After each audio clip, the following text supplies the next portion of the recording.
let's get to this first topic real quick, because we do have a visitor scheduled to come in to the city, man.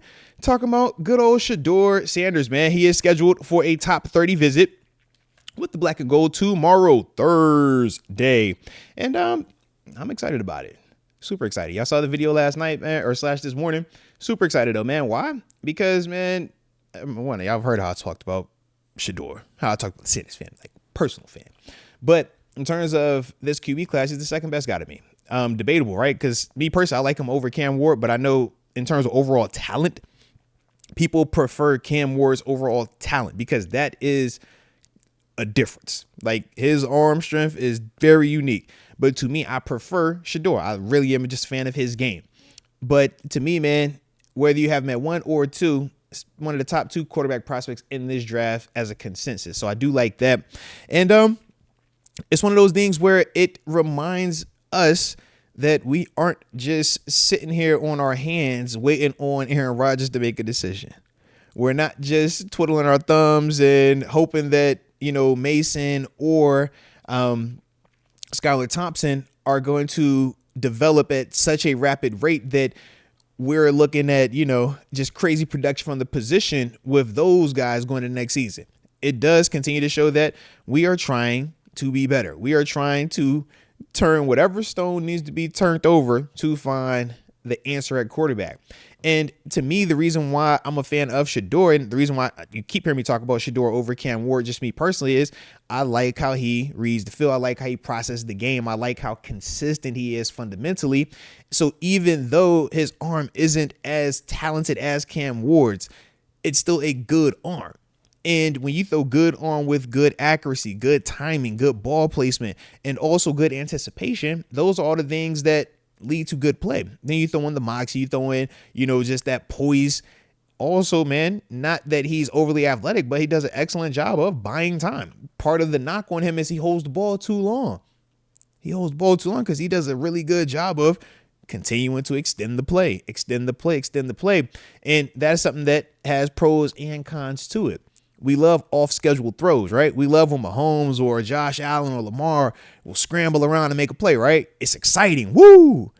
But then we'll use it as a knock on a guy like Shedeur when we say, hey, man, you hold the ball too long. You get sacked a lot. Well, you was getting sacked a lot because of your offensive line. Anybody saw that. But at the same time, you look at his ability to extend, and that's why his production in terms of statistical numbers throwing the football were so good.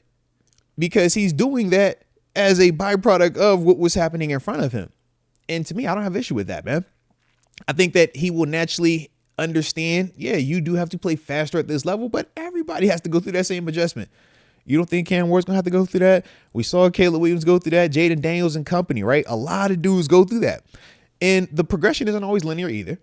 But to me, man, the more and more I watch him, the more and more I think of, you know, what that could look like here. I get excited about it, man.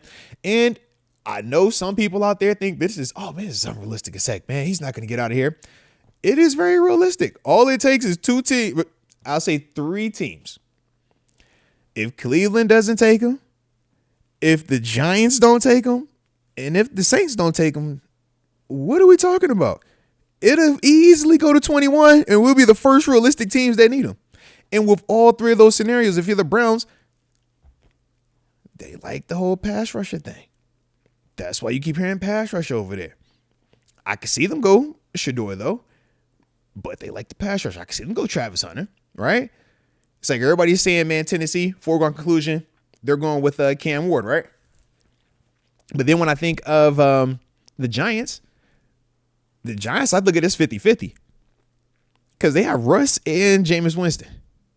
So you might, if you're Brian Dable, be saying, man, why am I going to draft another quarterback when I already got 2 guys that I at least know can play football, can play at a high level?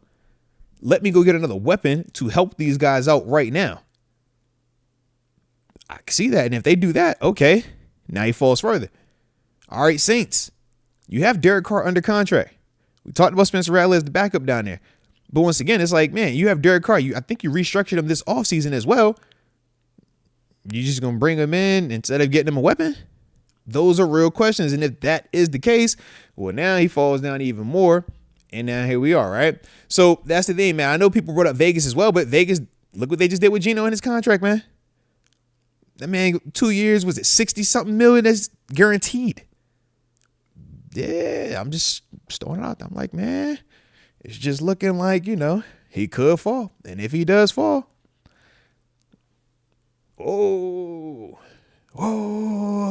could get a little weird. But definitely excited about this top 30 visit, man. So we will, like I said, man, nothing will come of it in the, immediate, weekend, right? We're not going to get any type of information like that, but this does continue to check off boxes. We're talking about guys that we would potentially draft in the first round.